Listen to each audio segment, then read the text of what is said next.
ជំរាបសួរនិងសួស្តីបងប្អូនទាំងអស់គ្នាបាទថ្ងៃនេះខ្ញុំមានវីដេអូមួយបាទគឺខ្ញុំបានទៅលេងនៅស្រុកអូរ៉ាល់ហ្នឹងហើយថ្ងៃចុងសប្តាហ៍ថ្ងៃសម្រាប់ខ្ញុំមានឱកាសបានទៅលេងស្រុកកំណើតបាទហ្នឹងហើយបងប្អូននិយាយទៅខ្ញុំនៅផ្ទះអត់តនេតទេហ្នឹងហើយដោយសារតែបើសិនជានៅទៅលេងស្រុកអញ្ចឹងបើសិនជារវល់ខ្ញុំនឹងជួយធ្វើការងារផ្ទះ ជាមួយម្ដាយខ្ញុំហើយនឹងបងប្អូននៅផ្ទះចឹងទៅបាទហើយដល់ពេលខ្ញុំទំនេរគឺខ្ញុំទៅនេះទៅនោះចឹងទៅផឹកកាហ្វេទៅហូបអីនៅក្រៅហ្នឹងហើយរួចហើយក៏ខ្ញុំនឹកឃើញថាបើតើទៅផឹកកាហ្វេនៅតំបន់ណាមួយដែលមានបរិយាកាសល្អមិនដឹងថាជាសប្បាយស្រស់ស្រាយយ៉ាងណានោះទេបាទហើយខ្ញុំបាននឹកឃើញកន្លែងមួយខ្ញុំបានកន្លែងហ្នឹងខ្ញុំធ្លាប់ទៅម្ដងហើយហ្នឹងហើយតាំងពី2020មើល2025ក្នុងខែ7ខែ8ហ្នឹងហើយហើយអញ្ចឹងទៅខ្ញុំនឹកឃើញថាទៅលេងនោះម្ដងទៀតហ្នឹងហើយខ្ញុំក៏បានទៅលេងម្ដងទៀតនៅក្នុងឆ្នាំ2026ហ្នឹងឯងក្នុងខែមករាហ្នឹងហើយវីដេអូនេះយូរដែរបងប្អូនអើយតាំងថ្ងៃអំឡុងថ្ងៃ7មករាបាទកាលណាខ្ញុំបានយកវាមកផុសម្ដងទៀតហ្នឹងហើយរំលឹកអនុស្សាវរីយ៍ហើយកាលទៅលើកទី1នោះអត់មានបានថតមកនេះទេហ្នឹងហើយទូរស័ព្ទអត់ច្បាស់អីអត់មានថ្មអីទៀតចេះតែជិះដើរលេងទៅហើយចម្ងាយផ្លូវពីខ្ញុំមកលេងកន្លែងនេះឆ្ងាយហ្នឹងបងប្អូនអើយដីតុង40គីឡូជាងបាទឆ្ងាយណាស់បងប្អូនអើយនិយាយទៅហើយខ្ញុំមិនបងថាទៅជ្រាវទៅលេងនៅទៅធ្លាក់ជ្រាវនៅតំបន់អមលៀងណាដល់អញ្ចឹងខ្ញុំទៅទីនោះបានប្រហែលជាដូចជា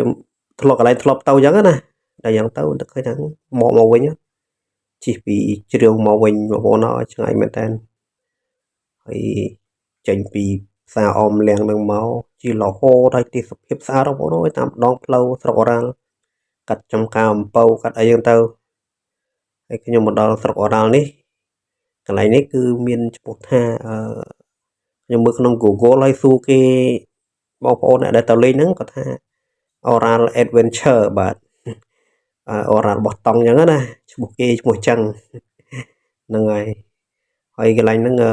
គេបានអភិវឌ្ឍស្អាតណាស់បងប្អូនគេធ្វើមានសួនមានអីហើយតាមទឹកស្ទឹងណាតាមដងស្ទឹងព្រែកត្នោតបាទហើយនិយាយទៅថ្ងៃនោះកាលខ្ញុំទៅគឺថ្ងៃអត់មានមនុស្សទៅបងប្អូនដោយសារថ្ងៃចំថ្ងៃសុក្រហ្នឹងហើយចំថ្ងៃសុក្រអត់មានមនុស្សទៅលេងមានមួយអត់ច្រើនហ្មងនេះកាលពីខ្ញុំទៅលោកទី1មកណមនុស្សលងពេញសុទ្ធតែយុវវ័យហើយចាស់ក្មេងអីចឹងមកលេងទីនេះហើយម្ហូបអាហារនៅទីនេះគឺធូរថ្លៃមែនតើបងប្អូននិយាយទៅកាលខ្ញុំទៅនោះខ្ញុំហូបម្ហូបមួយចានដូចអស់ហើយជាធូរថ្លៃតម្លៃ20000នេះមកពេលម្នាក់ឯងហើយកាហ្វេមួយកែវចឹងទៅហើយបងប្អូននិយាយទៅស្រស់ស្រាយមែនតើដូចថាយើងធ្លាប់នៅកន្លែងធ្វើការពុកស្មាញអញ្ចឹងណាហ្នឹងហើយ stress អញ្ចឹងទៅយើងក៏បានទៅកន្លែងសប្បាយដូចជាកន្លែងរមណីយដ្ឋាន resort គេកែច្នៃពីធម្មជាតិអញ្ចឹងទៅគឺអូនិយាយទៅអស់កង្វល់បងប្អូនហ្នឹងហើយនិយាយថាទឹកស្ទឹងបងប្អូនអើយថ្លាយ៉ងតែម្ដងហើយរដូវខែនេះគឺរដូវប្រាំងបងប្អូននិយាយទៅរដូវលំហែខ្យល់ត្រជាក់ជាក់មែនតើហើយកាលខ្ញុំទៅហ្នឹងគឺភាគច្រើនយុវវ័យខ្ញុំទៅហ្នឹងមកគូវាទៅម្នាក់គូអត់តែខ្ញុំបងប្អូនអើយចូលចិត្តដើរម្នាក់ឯងហើយខ្ញុំដើរទៅហ្នឹងបងប្អូនអើយនិយាយត្រង់មែនខ្ញុំបានដាក់សៀវភៅមួយក្បាលទុកអានលេងហ្នឹងទៅឆ្លៀតគេហៅថាស្ងប់ស្ងាត់បរិយាកាសស្ងប់ស្ងាត់ចឹងទៅជាមួយនឹងធម្មជាតិហើយស្រុកអូរ៉ាល់នេះបងប្អូនពីដើមមកកាលពី10ឆ្នាំជាងមុន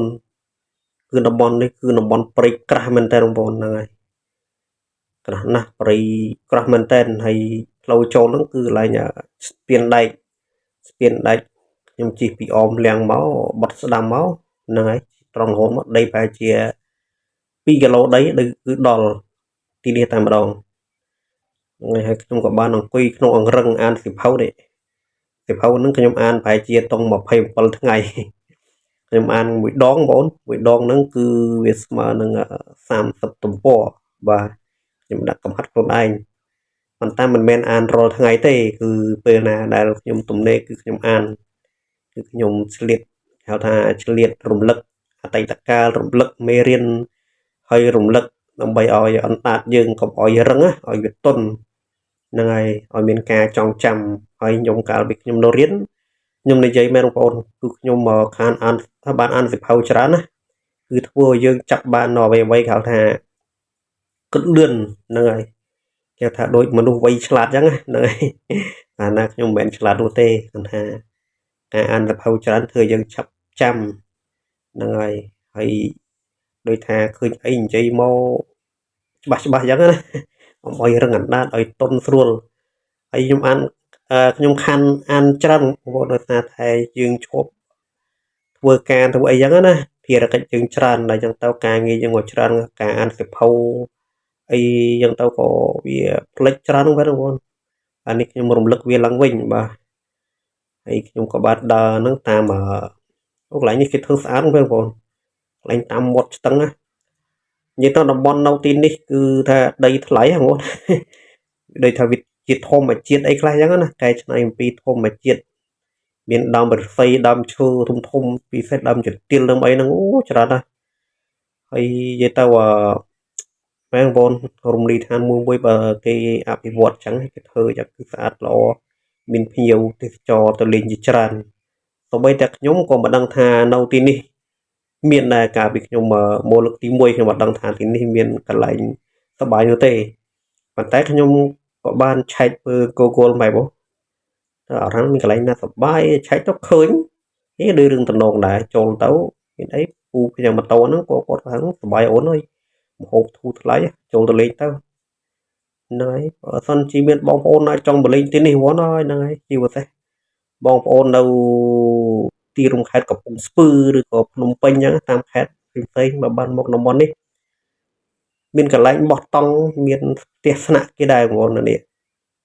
ហើយធូរថ្លៃទេហើយគេនឹងចាប់ផ្ដើមអភិវឌ្ឍធ្វើកន្លែងលេងថ្មីគឺខ្ញុំអត់បានទៅដល់ទីនោះទេគាត់ថាស្អាតមែនបងប្អូនហើយកន្លែងនោះគេធ្វើជាដូចកន្លែងក្មេងកន្លែងលំអិលទឹកក្មេងមិញលេងមនុស្សចាស់អីក៏អាចលេងបានដែរហ្នឹងហើយក្នុងព្រៃឫស្សីនេះគេធ្វើស្ពានធ្វើអីលើហ្នឹងបងប្អូននិយាយទៅវាអស្ចារ្យមែនតើហ្នឹងហើយសម្រាប់តំបន់សម្រាប់បងប្អូននៅតំបន់ជនបទណានៅទីនោះបើនិយាយឲ្យចំទៅតំបន់អូរ៉ាល់បងប្អូនគឺជាតំបន់ដែលសម្បូរព្រៃឈើច្រើនមែនតើនៅប្រទេសកម្ពុជាយើងបន្ទាប់ពីព្រៃឡង់ព្រៃនៅខណៈតំបន់ពោធិ៍សាត់ពីលវែងអញ្ចឹងណាគឺព្រៃអូរ៉ាល់នេះក៏ច្រើនដែរប៉ុន្តែបច្ចុប្បន្ននេះវាដោយសារការអភិវឌ្ឍច្រើនហ្នឹងហើយរឿងអ្វីផ្សេងៗខ្ញុំក៏មិនដឹងប្រហែលហ្នឹងបងហ្នឹងហើយឥឡូវយើងមើលអឺនេះរឿងរ៉ាវយើងដែលកំពុងតែនិយាយនេះតែម្ដង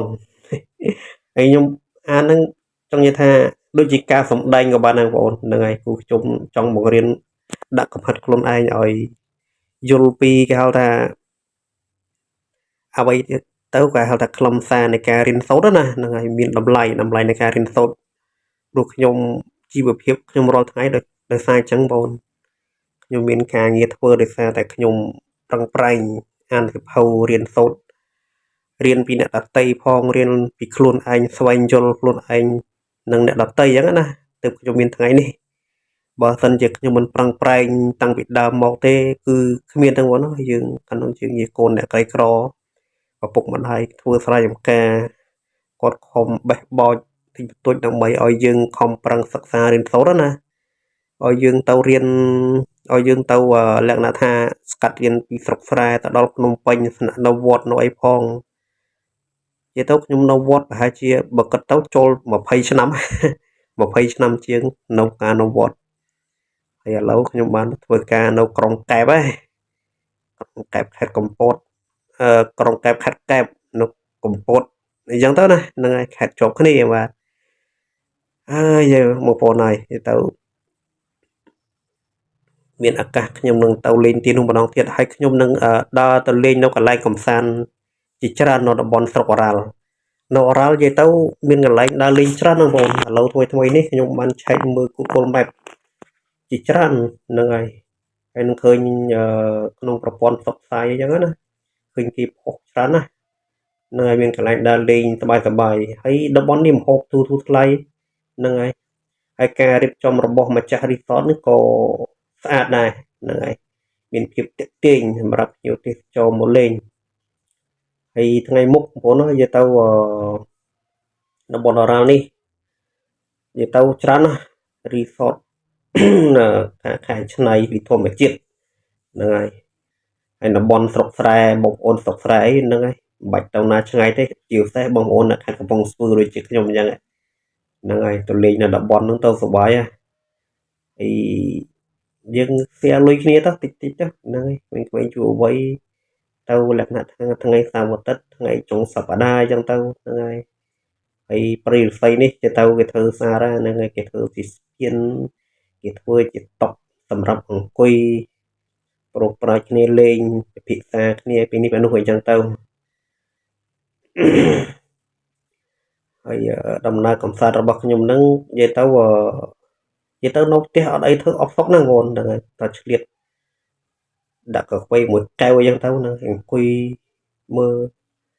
យ៉ាងមិនន័យថាមនុស្សយើងឲ្យទៅបជ្រួយបាតជើងបងទូចិត្តដើរណាដូចជាខ្ញុំចឹងបជ្រួយបាតជើងដល់តែ2ធំមួយតូចមួយតែបាត់ជើងឆ្វេងចឹងណាចូលចិត្តដើរបងប្អូនឲ្យលឺតែកន្លែងណារៀងល្បីហ្នឹងម្នាក់ឯងក៏ទៅដែររត់ទៅអើយទៅអត់វាទុញសាញ់ច្រើនឲ្យតែមានសាំងម៉ូតូមានលុយទួចសម្រាប់តុកតុល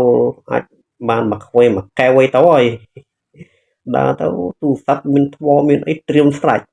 ដើម្បីអីដើម្បីថតទុកជាអនុស្សាវរីយ៍ហ្នឹងឯងបងនិស័យរបស់ខ្ញុំចូលចិត្តដើរលេងចឹងហ្នឹងហើយហើយអត់បាក់បងរឿងគូសកលពួកឯងខ្ញុំចង់បានដែរចង់យកចង់អីក៏ប៉ុន្តែឱកាសយើងអត់ទាន់មានអញ្ចឹងណាហ្នឹងហើយយើងត្រៀមអាចឆ្នាំក្រោយអញ្ចឹងទៅហ្នឹងហើយគាត់ថាអត់ទាន់ត្រូវគេបងណាយើងធ្វើម៉េចយើងកំពុងតែស្វះស្វែងរកថវិកាដើម្បីផ្គត់ផ្គង់ជីវភាពខ្លួនឯងនឹងបងនៅកន្លែងនេះកន្លែងគេអភិវឌ្ឍថ្មីចិត្តហើយអាចមុនចូលឆ្នាំនេះគេបើកហើយចូលឆ្នាំខ្មែរឆ្នាំ2026ហ្នឹងហើយវីដេអូរបស់ខ្ញុំឈានចូលដល់ទីបញ្ចប់ហើយបងអរគុណបងប្អូនជួយ like ជួយ share ជួយ comment វីដេអូរបស់ខ្ញុំមកច្រើនៗបាទអរគុណច្រើនបាយបាយ